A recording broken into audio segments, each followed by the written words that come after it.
Hay intelectuales en el ámbito europeo, Alemania, Austria, también en España, hay un ejemplo, y luego en otros ámbitos, por ejemplo, en Hispanoamérica, en América y en Europa, figuras importantes dentro del ámbito de la literatura, del arte, también algunas definiciones dentro del ámbito de la literatura, entre ellas el sentimentalismo, en literatura, el sentimentalismo como definición normal, en la religión también el sentimentalismo, el costumbrismo, pues, varios conceptos que dejaron huella importante en la cultura del mundo occidental. ¿Qué es el realismo costumbrista? Es un movimiento literario que se enfoca en la representación detallada y fiel de las costumbres y tradiciones de una región o grupo social, a menudo con un tono pintoresco y a veces humorístico.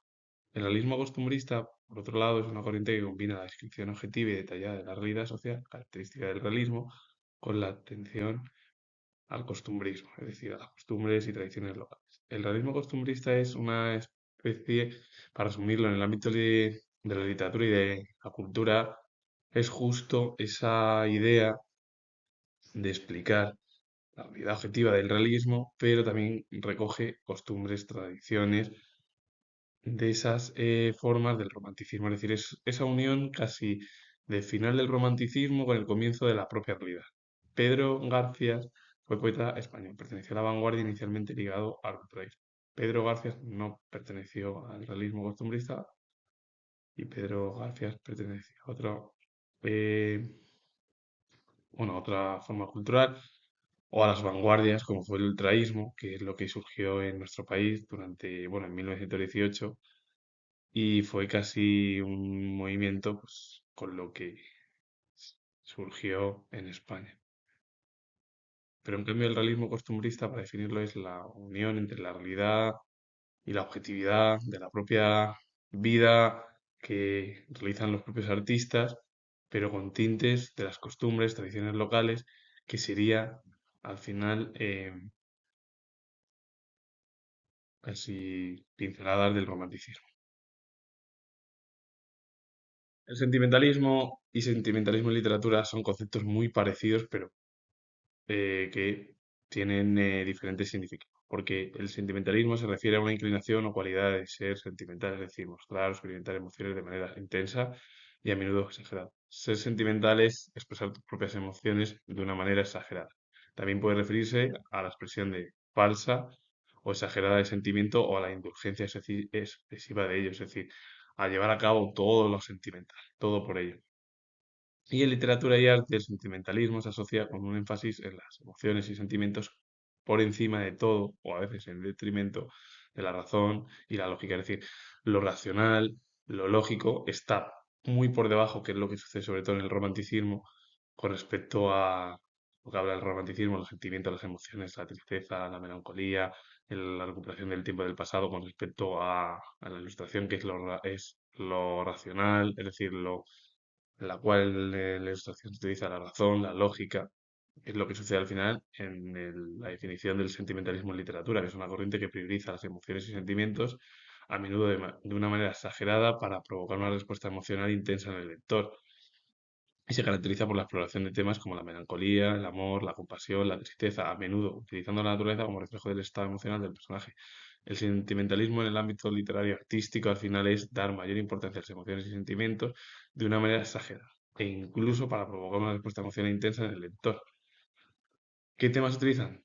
Lo melancólico, lo amoroso, la compasión, la tristeza, incluso todo ello se utiliza con la naturaleza, que sería el reflejo del propio personaje. Pero para asumir el sentimentalismo en sí es una corriente casi muy cercana a lo que es el romanticismo. El romanticismo es la exageración de los sentimientos, de la imaginación, de lo sentimental, a diferencia de lo que es la ilustración o lo que viene posteriormente ya, como es el realismo, que es todo lo contrario. Que la ilustración lo que utiliza es la razón, la lógica, a un periodo novedoso, que es el siglo XVIII, y el romanticismo es todo lo contrario, es romper y recuperar también tiempo del pasado. Y finalmente el realismo es, es explicar la realidad tal y como es, aunque sea pues muy cruda. Eso sí sería el realismo, totalmente opuesto al romanticismo. Y el sentimentalismo religioso se refiere a una tendencia en la experiencia religiosa donde los sentimientos y emociones predominan sobre la razón y la reflexión crítica, a menudo resaltando en una expresión superficial o incluso falsa de la fe. Se caracteriza por un énfasis excesivo en la subjetividad y las experiencias personales, a veces a costa de la doctrina y la moralidad. El sentimentalismo religioso es como el sentimentalismo, se exagera todos los sentimientos por encima de la razón, de la reflexión crítica, e incluso puede ser una expresión superficial o incluso falsa de la fe, porque es un concepto en el cual es un énfasis excesivo en la subjetividad y las experiencias personales, a veces a costa de la doctrina y la moralidad de cada persona. Es como casi llevar a cabo ya los sentimientos incluso más allá y del pensamiento religioso. Man Ray fue artista visual franco-estadounidense, pasó la mayor parte de su carrera en París, fue un importante contribuyente a los movimientos dadaístas y surrealistas, a pesar de que sus vínculos con cada uno de ellos eran informales. Sí que Man Ray estuvo relacionado con los movimientos de vanguardia, entre ellos el dadaísmo, el surrealismo, pero eran de forma casi informales. Y una de las obras de Man Ray es el violín de Ingres de 1924, un hombre que dejó huella el arte visual más reciente en Estados Unidos y en la cultura anglosajona.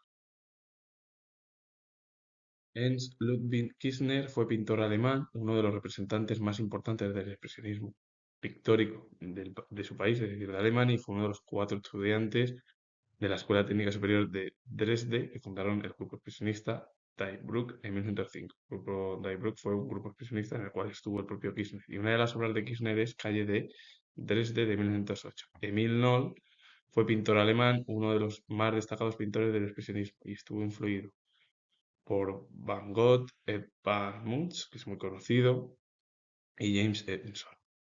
Y la obra es Sunflower de 1917. Ambos dejaron huella en la cultura germana y en la pintura.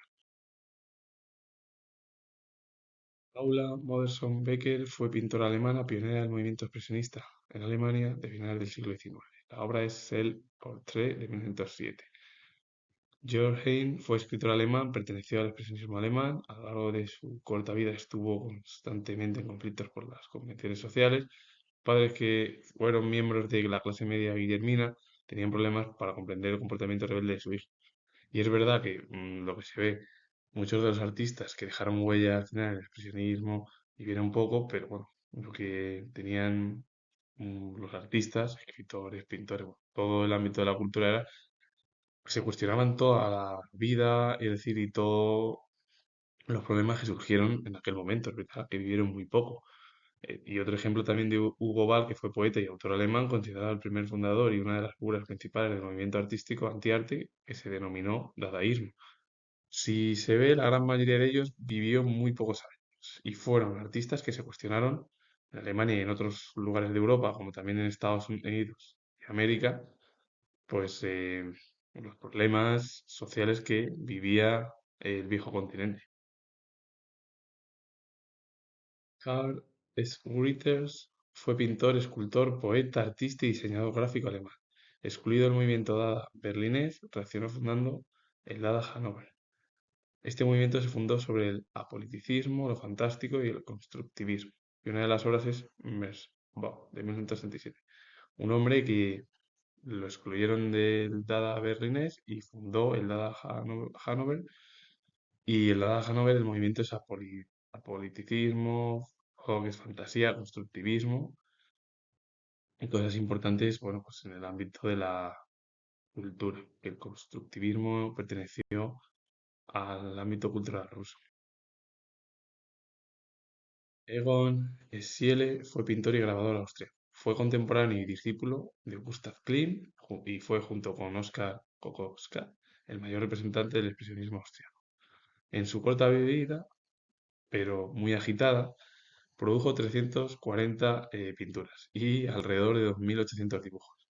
Una de las obras es Mujer sentada con su rodilla reflexionada de 1916. Lo que he dicho, muchos de los artistas en Europa, en Alemania, en Austria, vivieron pues muy poco. la única excepción es la de Man Ray, que vivió pues bastante tiempo, eso que perteneció a estos movimientos de vanguardia, pues la gran mayoría son expresionismo, dadaísmo, pues muchos de ellos dejaron huella e importancia a pesar de la corta vida que tuvieron. Juan Díaz Covarrubias fue novelista mexicano. Su participación en las luchas civiles de la época le llevó a la cárcel y al posterior fusilamiento por las tropas de su obra, que fue de corte romántico y costumbrista, y bueno, pues dejó una, como fue La Sensitiva de 1859. Un hombre, bueno, vivió poco, es verdad que estuvo encarcelado porque luchó en las luchas civiles y luego fue fusilado por las tropas de Márquez, es decir, un hombre que dejó huella, pero tan solo de alrededor de 20 años en México y sobre todo en el ámbito literario hispanoamericano o cultural. El constructivismo fue un movimiento artístico y arquitectónico de vanguardia que surgió en Rusia a principios del siglo XX, especialmente después de la Revolución Rusa, que se produjo en 1917, y se caracterizó por su enfoque en la construcción de obras de arte funcionales y utilitarias, utilizando materiales industriales y formas geométricas. Y varios ejemplos entre ellos, pues estuvo Alexander Rodchenko, que fue escultor, pintor, diseñador gráfico y fotógrafo ruso, catalogado como de los artistas más polifacéticos de su país, de Rusia, en la década de los años 20 y 30, fundador, entre otros, del constructivismo ruso, y se casó con la artista Bárbara Stepanova.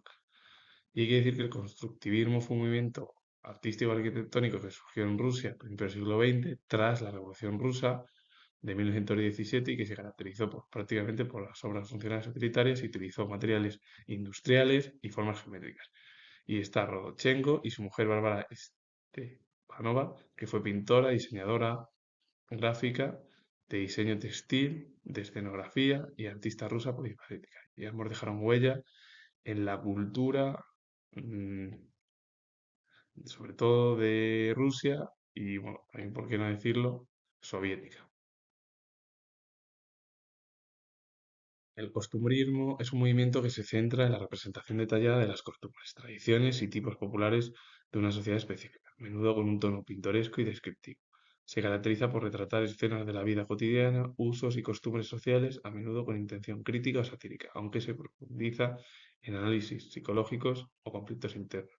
Pero el término o el costumbrismo lo que intenta llevar a cabo una representación de las costumbres, tradiciones y tipos populares, ya sea de una sociedad específica, con ese tono pintoresco y descriptivo, y lo que hace es redactar o retratar escenas de la vida cotidiana, los usos, las costumbres sociales, ya sea de una sociedad, de una región, a menudo normalmente es de forma crítica y satírica, aunque también puede profundizarse en algo psicológico o conflictos internos. ¿Y qué es el término pintoresco? Dicho de algo como un país, una escena, un tipo o una costumbre, que presenta una imagen peculiar. El pintoresco es que sí, es algo, es una escena, algo pues, que se habla y lo que representa al final es una imagen de lo que es, por ejemplo, si se habla de España, pues de España, si es de Europa y de otros países europeos, de América, Estados Unidos, Canadá o de América del Sur, bueno, pues se lleva a cabo, bueno, pues, sus propias costumbres. El costumbrismo en sí es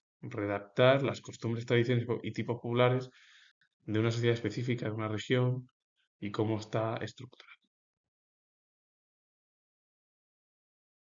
Ernst Ballard fue escultor y escritor alemán, al igual que otros muchos dramaturgos del expresionismo alemán, procedía de las artes figurativas. Y sucedió también con el propio artista Oskar Kokoschka, austriaco, que el propio Kokoschka fue dramaturgo antes de dedicarse a la pintura. La misma situación que le sucedió a Ernst Ballard. Él fue primero escultor y luego se dedicó a la escritura o cultivó las letras, ambos. Su escultura reflejó un primitivismo plástico en el que la gravedad protogótica fue sublimada por un encendido misticismo. Y una de las obras es El niño abandonado de 1922, es un collage de miserias y horrores. Y otro también artista, como fue Willem Lentbruck, fue escultor y grafista alemán con la obra Siete Yo de 1917. Muchos artistas del momento en el ámbito de las vanguardias y sobre todo del expresionismo alemán, entre ellos Kokoschka, Barlach, fueron primero escultor Barlagán y Kokoska, y luego pues, ambos se dedicaron al ámbito de la literatura. Kokoska antes fue pintor y luego se dedicó al teatro como dramaturgo, y Barlach fue escultor y se dedicó a las letras, fue escritor. Ambos dejaron huella en ambos ámbitos culturales, tanto la literatura como el arte. Hugo Boas fue novelista argentino, uno de los novelistas más discutidos del siglo XX. De algunas de sus obras, como Flor de Durazno, de 1911, llevada a la gran pantalla en el que fue el debut del actor Carlos Gardel, se vendieron más de 100.000 ejemplares y de muchas de ellas se han hecho traducción hasta en 8 idiomas. Sin embargo, la crítica fue generalmente negativa, porque algunos historiadores de la literatura hispanoamericana llegaron a prescindir de su nombre. Otros llegaron a afirmar que su obra carece de valor literario. Siempre va a haber crítica por parte de algunos y de otros historiadores relacionados con la literatura. Otros afirmaron también que esta obra literaria de Hugo Boss carece de valor dentro de la literatura. Al final, pues prácticamente hay que decir que Hugo Boas fue importante porque dejó huella en la literatura del siglo XX, y encima una de sus obras, Flor de Durazno, se llevó a la gran pantalla, al cine, que fue el debut de unos actores como fue Carlos Gardel, muy importantes en el ámbito hispanoamericano. Juan Antonio Mateos fue escritor mexicano. En 1853 ingresó en el Colegio de San Juan de Letrán, dispuesto a cursar la carrera de leyes, pero abandonó sus estudios para alistarse en el ejército republicano y tomar parte activa en la Revolución Liberal que se produjo a partir de 1854. Durante esta campaña bélica acumuló interesantes experiencias que luego habrían de nutrir sus narraciones históricas. Una de sus obras es Insurgentes de 1869. Bueno, pues Juan Antonio Mateos iba a cursar Derecho, leyes. Lo dejó, lo abandonó, porque se incorporó al ejército y tomó parte activa en la Revolución Liberal, que se produjo a partir de 1854, y toda esta experiencia le sirvió para dejar huella en el ámbito literario.